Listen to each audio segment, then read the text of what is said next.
What's going on, everybody? It's our Mike. It has been a good minute since I've made something new coffee-wise, and I figured tonight is a good night to do so. So it is 8:32 on a Saturday evening. So obviously, it's late in the evening to be making some coffee, but you will see why. So I have done cold brew coffee before in the older method of doing the long filter here and letting it soak in our mason jar for 12 to 24 hours. I prefer to go 24 hours and pull as much out of it as possible. But another version that is out is our Bodum cold brew coffee maker as well. Now, this one, you can pick this sucker up in multiple different colors out there. You can get it from Bodum's Facebook sale page, or not Facebook, my bad, Amazon sale page if you wish, or you can just go down to your local Walmart or Target, any superstore, and probably find this as well. You can get it for 12 bucks at the store, $12 and some change, obviously around 13 something after tax. 12 cups.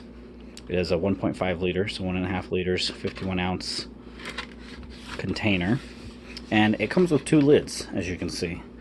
Your main press lid and then a topper lid for if you're gonna have coffee sitting in this for a while. But let's go on ahead and unpackage this. It's quite simple packaging. One thing I have seen when it comes to purchasing this unit from Amazon, I have seen people complain about the plastic, because it is a plastic build. There is no glass to it. This unit I have is a plastic build. There might be one that is a glass inside and then plastic on the outside, but this one is a glass. So here is your lid, and this one can just be for storage. And then obviously here is the unit itself with the plunger, and I believe, let's see how this pops out. Oh yeah, you hear that compression on that? Yeah, I'll have to look at that here on the instructions here in a second. But I'm guessing this would be for, oh, I know where you also do get another scoop in there. So if you're doing coffee that's already ground up, but I believe that's just to let air out and let this pour. So let's go ahead and check our instructions. So most rule of thumb, should be let it sit for 12 hours at least when you're doing your cold brew. So cold brew coffee maker, brew real iced coffee at home. The bean comes with two lids, one for refrigeration overnight, and the other one is with the plunger for press down for coffee grounds in the morning. Brew with cold water for best results. And then what they show on here is, yes, add fresh water, add fresh ground coffee, then pour in your fresh cold water, brew for 12 to 24 hours, then put your plunger in, and then push down and enjoy. So I like to do longer than 12 hours. Obviously 24 hours is best if you want to pull extract as much as you can out. Since it is 8 o'clock in the evening right now, by 8:35 tomorrow morning, that would be the 12-hour mark, and then we'll probably give it a shot around noon or 1, right after lunch hour tomorrow. So let's go ahead and give this thing a clean up, and we will come right back. Alright, so I have everything cleaned out. Please excuse my dog going nuts in the background. It's taken me till 8:49 now to get continuing on this video, mainly because where I live, fireworks are not illegal, so people are shooting things off and my dog goes nuts. So one thing I've noticed with this being 51 ounces worth, it actually will make about the same as what a mason jar would, because by the time I pull the filter out of the mason jar, I'm right around the 5 cup mark. Well, this is a 6 cup mark right there. 5 cup will be right here, and then we have our 4. So I'm right about 5 cups worth of concentrated coffee out of a mason jar version.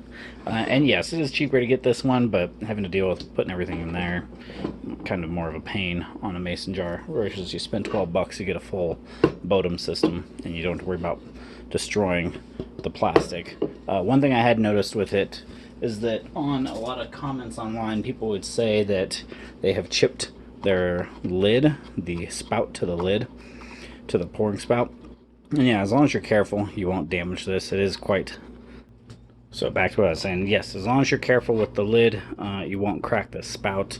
I do like that with this plastic version, it's not glass, they do give you a nice lip along your plunger lid, which is cool. And that same lip does exist on the storage lid as well. So while the coffee is brewing and the grounds are soaking in this, we can put this lid on, and then when it's time to actually plunge it, we'll switch to this one, plunge it down, and we are ready to serve. So let's go on ahead and fill this up, and I will let you know how many grams of coffee I use to make our 5 cups worth. Okay, so what we are looking for, get the scale to come back on here. Alright, so on our fluid ounce mark, we want 4 fluid ounces worth of beans, which will equal up to about 16 scoops using your 7-gram scoop per scoop. 7 grams worth of beans per scoop.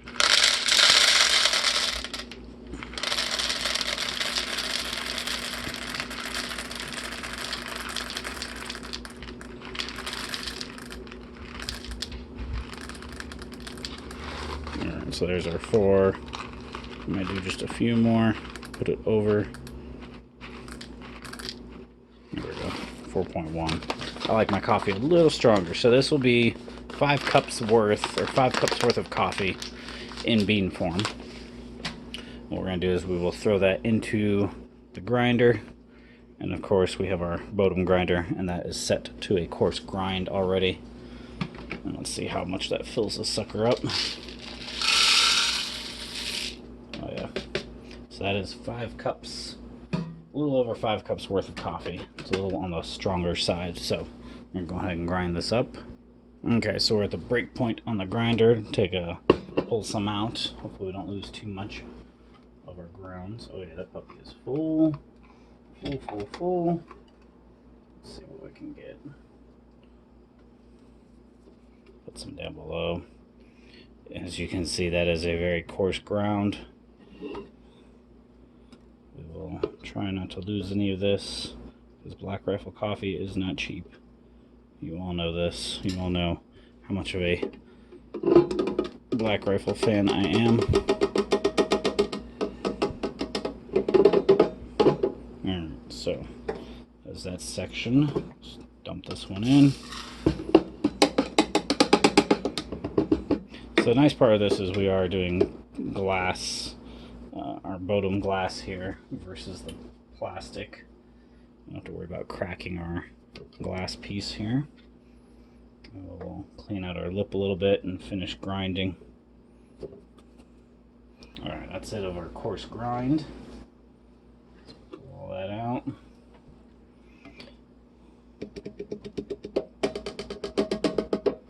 And like I said, this is what I like about having a nice big wide mouth press to pour all this in. Now you guys can do this with a glass press as well if you want to use a single layer glass press.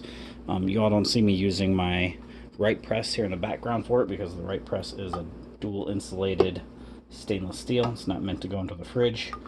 So I'd say doing this plastic Bodum press or doing a single wall glass press you'd be good with. So we'll finish getting everything out. That is what 5 cups worth of grounds for 5 cups of coffee. That's what the grounds look like. So that is all coarse ground, just like how it says. So the rest of this will be nice cold water. Alright, so we have our grounds, like I said, ready to go. Here is 4 cups. You can see here we are at our 4 cup mark. 4 cups worth of nice cold filtered water. Let's go and pour that in.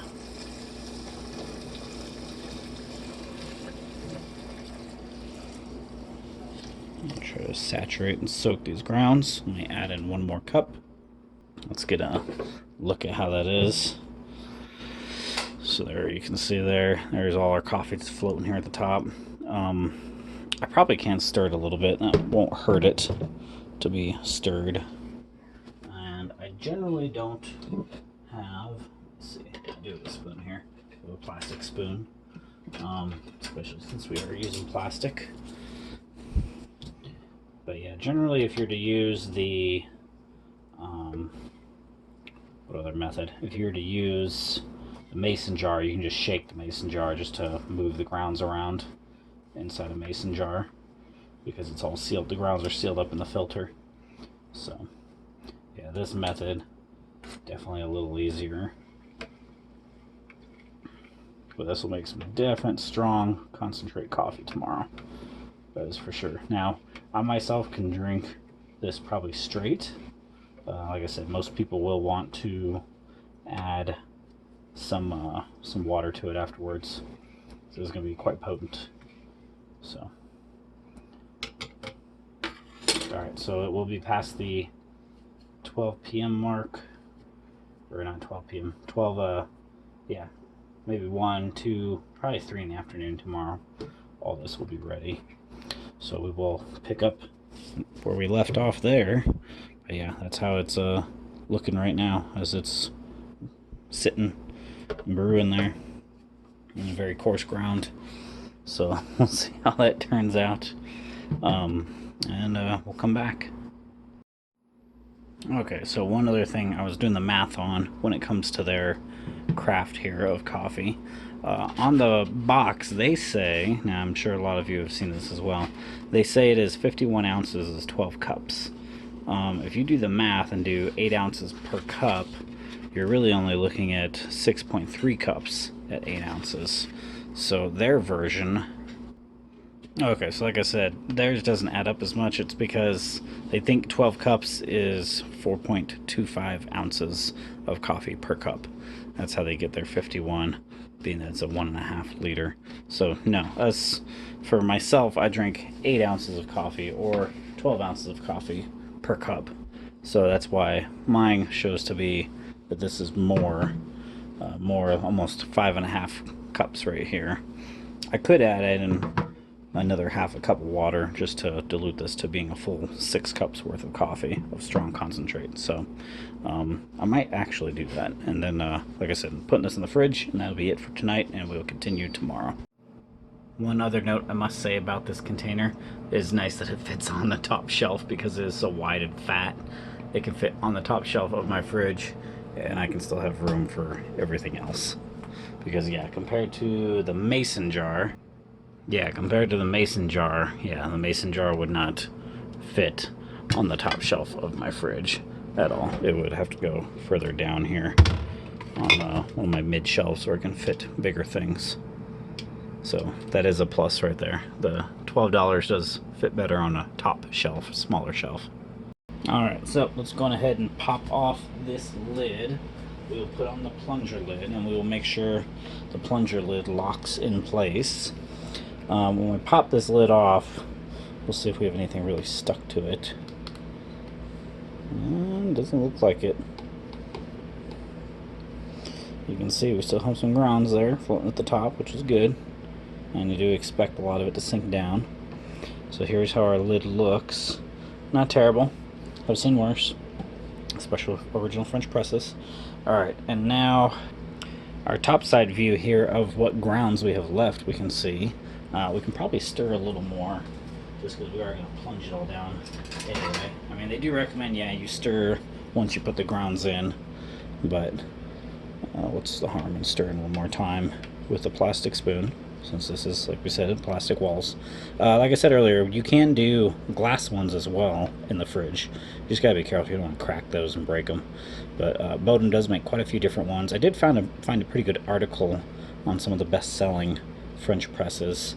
Surprisingly, double wall stainless steel French presses aren't at the top of the list, but it's because they can be quite expensive, so they are generally further down people's lists. This one I do like. I am liking just the size of it, so I probably can do, probably would buy another one just to have a second one. That way I can make 2 different batches, or if I finally get into nitro brews. One thing I did notice, the arrow that we have here needs to line up with the arrow on the lid, because you do lock this lid in place.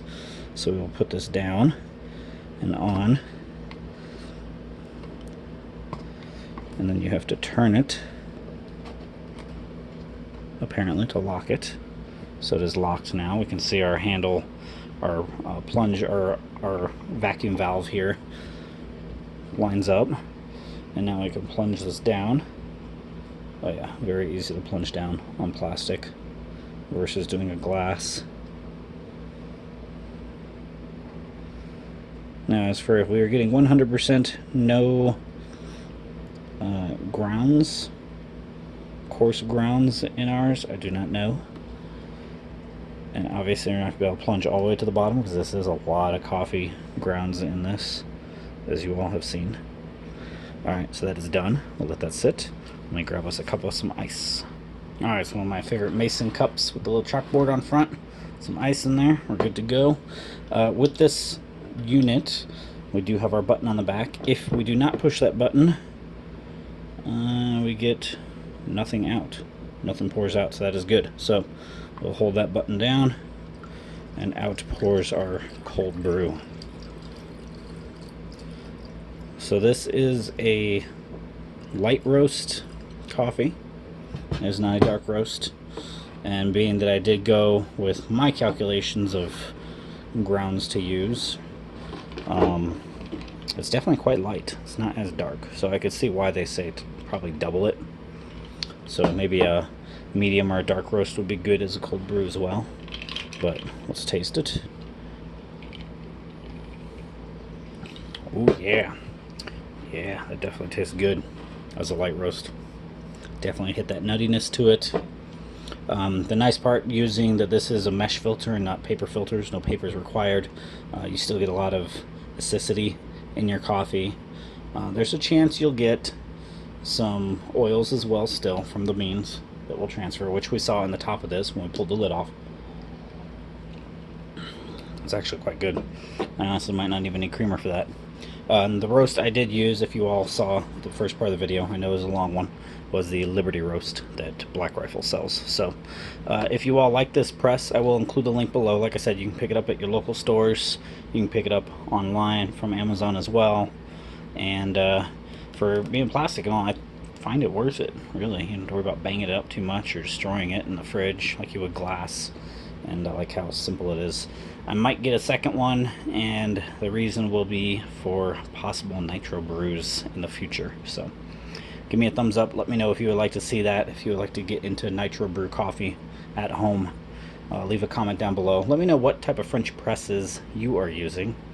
And just to poke at the bear, how many of you have gotten your right press? You all know how I like this for hot coffee, for when it is time for French pressing. How many of you have those, and did you get it directly from Right Press, or did you go through a third party? So this is our mic. If you all like the video, hit the like button, comment, subscribe. I'll chat with you all in the next video.